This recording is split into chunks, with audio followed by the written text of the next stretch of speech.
Hi, my name's Tony Chapman. I'm the host of Chatter That Matters. In this age of noise, I cut through the chaos and confusion to focus on what matters most to your life and your livelihood. And on this episode, I chat with... So I'm sitting back, fresh cup of coffee, going through my news feed, and this headline literally explodes out of my phone.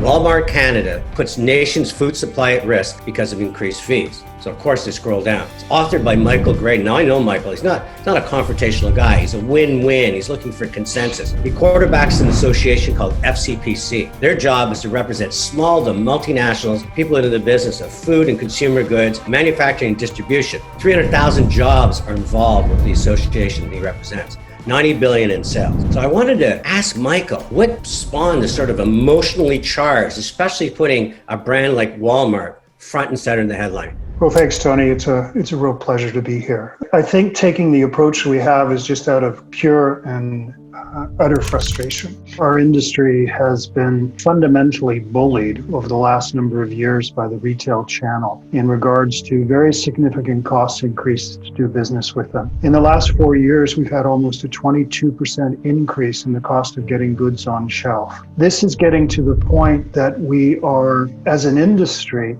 in danger of losing these manufacturing jobs in these factories in Canada. And it takes, I think, getting a little angry and a little mad to try to get the attention of government. I got to put in context, a 22% increase over the last 4 years.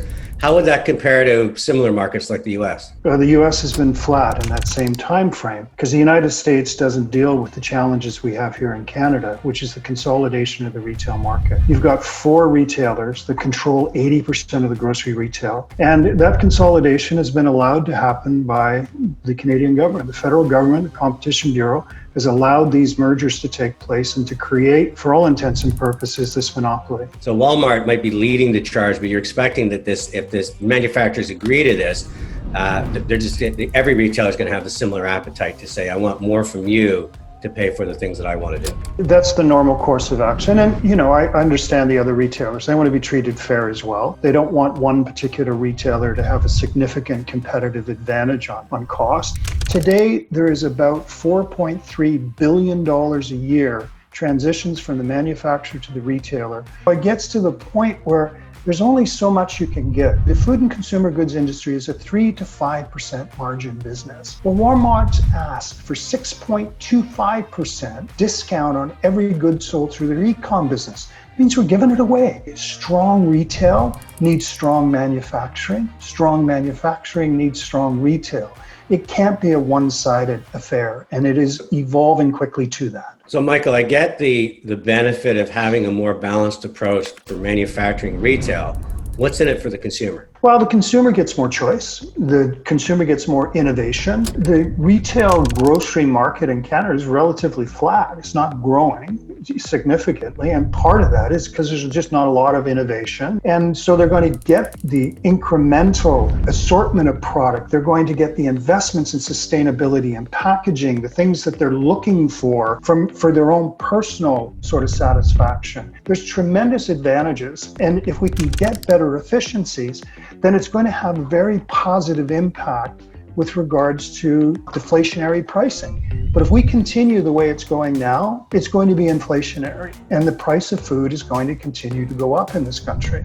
So if I was running the retail association, I would counter your argument saying, well, we've put the bricks and mortar in place. We've got innovation with private label. We're doing all sorts of stuff with home meal replacement. Why wouldn't we take advantage of the fact that you depend on us and demand more from you so that we can do more for our customer? How would you counter that argument? Well, I think I'd counter it on the basis that many of these companies invest billions of dollars in creating their brands. And the reason that people are going to the store is to buy those brands. There's lots of research out there that indicates that people's shopping preference for a retailer is dictated in many cases by the availability of the products that they're looking for, the brands they're looking for. So it becomes a mutual process of success, where we build the brands, you have the shelves, and of course we want you to have good brands as well, but it needs to be a win-win. You need solid manufacturing in this country to be able to meet the needs of the consumers, and you also need good retail. It sounds like the retailers, with their consolidated power,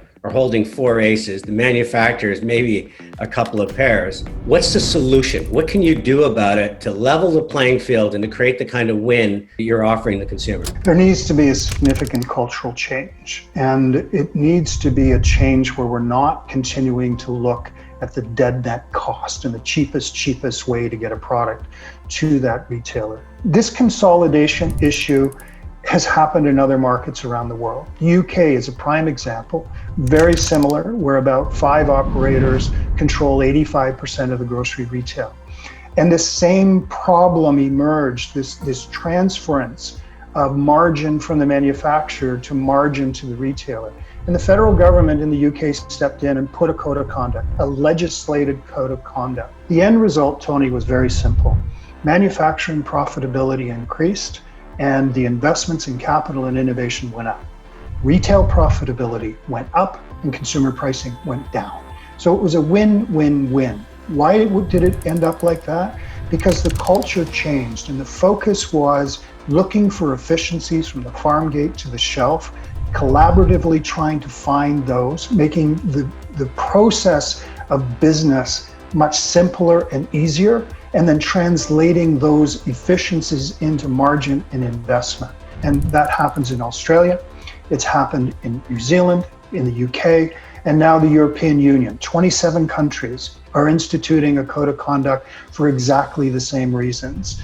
But that cultural transition will not take place voluntarily. It requires legislation and government support to be able to make it happen. And when it does, it will be phenomenal for the industry, for all players and all participants. So I'm talking with Michael Graydon. He's the CEO of FCPC. It's all based on an article he wrote where he put the spotlight on Walmart, but it sounds like the entire retail group.